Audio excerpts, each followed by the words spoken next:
Think about the television shows that most define your childhood. What were they? Were they cartoons? Action? Comedy? Have they been given a childhood-ruining reboot in the last 5 years that destroys the purity of the originals?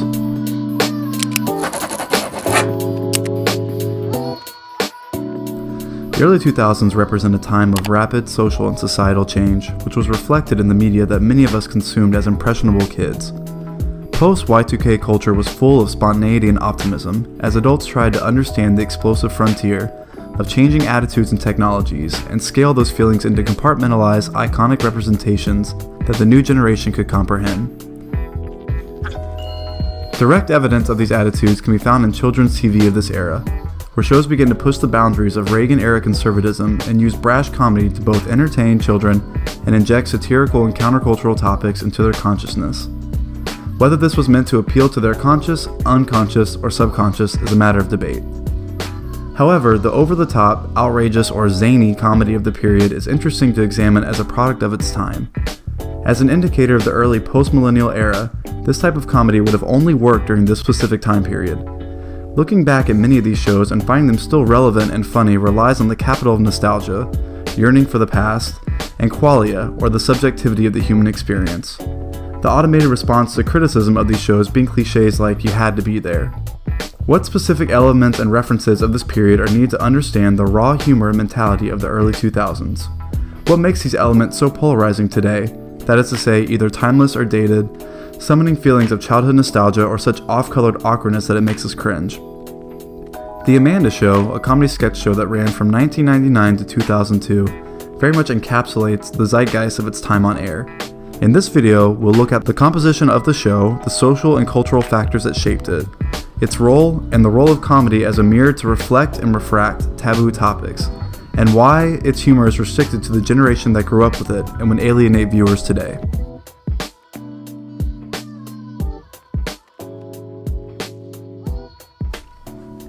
The Amanda Show was produced by Dan Schneider, known for his prolific work on Nickelodeon shows through his production company, Schneider's Bakery, and casted by actors who were regularly used by Schneider on other projects, including Drake Bell, Josh Peck, and Nancy Sullivan, best known for their role in Schneider's Drake and Josh. As I previously mentioned, The Amanda Show represents the era immediately before and after the turn of the millennium, running from 1999 to 2002. By comparison, the spin-off's mother show, All That, ran from 1994 to 2005. All That was also a sketch comedy show that produced several Nickelodeon stars itself. Its longer runtime was most likely due to the comedy maturing as its target demographic did.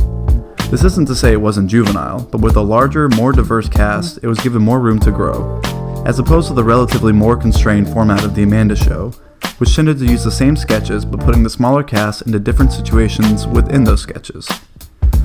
The Amanda Show was categorized as an action sketch comedy variety show, which also had a show within a show element, set in its own universe where the show's audience and cast had their own meta subplots. These meta-universe elements were combined with direct parody and character sketches to form the content of the show. A major component of the sketches were parodies of media that were on air at the time. This includes Judge Trudy, a parody of Judge Judy, But Your Honor! Sir, you have a severe case of She's Blockbuster as Blockbuster. So You Want to Win $5 from Who Wants to Be a Millionaire, Moody's Point, parodying Dawson's Creek, When People Attack, from When Animals Attack, The old ladies sneak in. The man turns and tries to defend himself, but he's far too weak and pathetic. The old lady's overpowered. Tony Pajamas, taking from The Sopranos, and Melody and Thad, Very much. borrowing from I'm Sonny and now- Cher. Thank you. I'm sad. Are y'all enjoying your dinner?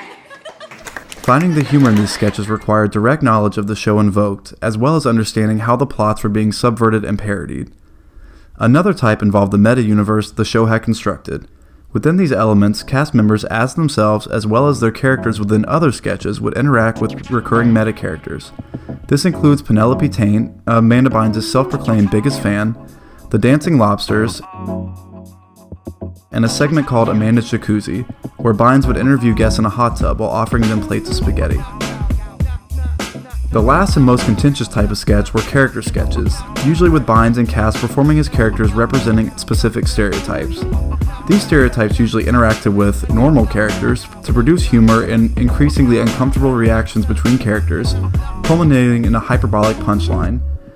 The sketches include The Girls' Room, which was about popular, violent, stupid high school girls, including a cast of an angry black girl obsessed with giving swirlies. I'm Sheila, and I consistently wake up in a bad mood. My name's Tammy. A Southern Belle obsessed with Tennessee. Your turn. An idiot girl obsessed with eggs. I'll have a cheeseburger, fries, and Hillbilly Moment, which used a poor Southern sibling duo, complete with overalls, a dilapidated shack, an exaggerated Southern accent, and a slapstick element where binds would strike Belle with an object. And Crazy Courtney, which included a girl with physical deformities, including protruding teeth and social ineptitude, expressed by her aggressive disregard of others' comfort or personal space and a catchphrase of a braying yell of While these kinds of depictions of these groups were at the time not especially uncommon, their inclusion in live-action shows geared towards children might strike us today as pretty jarring. But why are they so prevalent, so effective, so glorified in the programming of this period? What does it say as a reflection of the social values and experiences of the new millennium?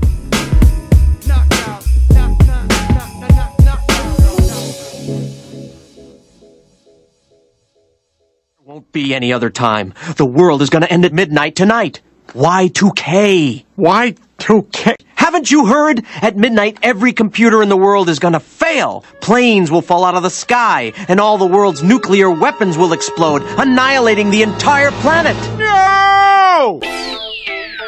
The early 2000s can be characterized as a period of happy panics. The utter lack of technological disruption after the pent-up fear of the Y2K crash created a sense of rampant optimism in America, and nowhere was this expressed more transparently than in the millennial generation. Although the demarcation of this group encompasses a relatively wide age range, this period of history represents a time when many of us were transitioning from childhood to a more cognizant adolescence. Like the liminal state of the 20th and 21st centuries, millennials weren't static.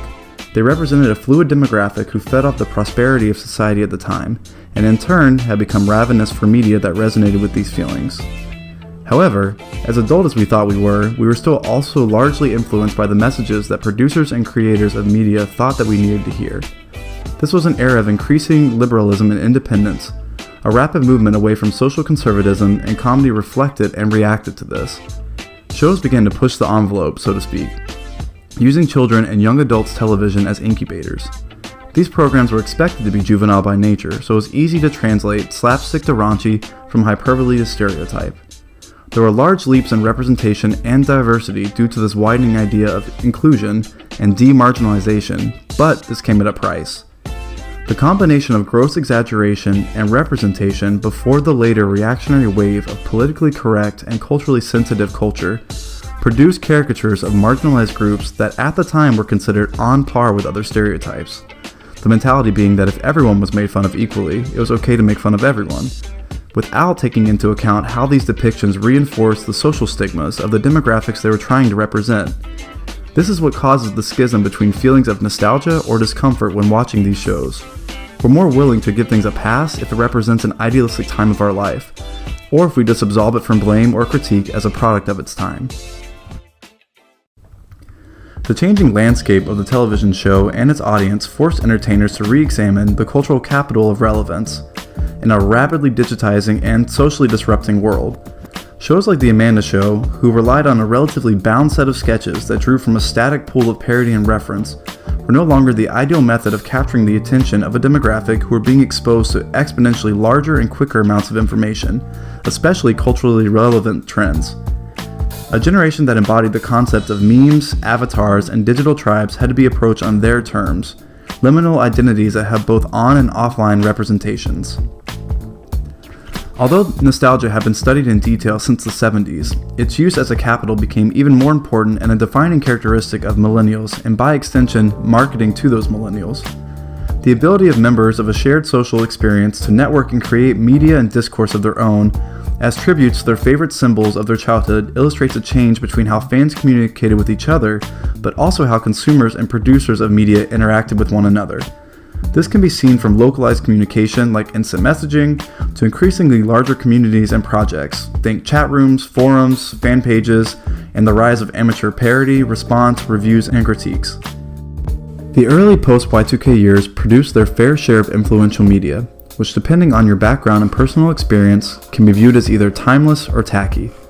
It is important to remember, though, that as communication became globalized and streamlined, it also sped up the ability of social viewpoints and expectations to shift. The major reason for the dissonance between how we view media like The Amanda Show from this period can be attributed to the increasing rise of sociocultural sensitivity, more commonly referred to as politically correct or PC culture. Traditionally, social conservatism had protected, scare quotes here, the delicate sensibilities of children and their targeted media, while ignoring the social inequalities of marginalized groups. A rise of modern liberal thought had produced an iteration of this mentality from the left side of the socio-political spectrum. Heightened PC culture incorporated widening definitions of what was unfunny or offensive in representation, especially in media geared towards children.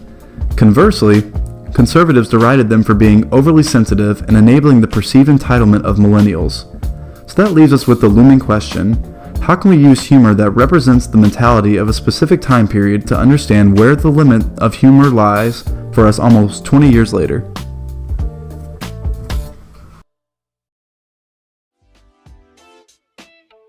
Okay, let's make it clear. The show and its comedy wouldn't work today.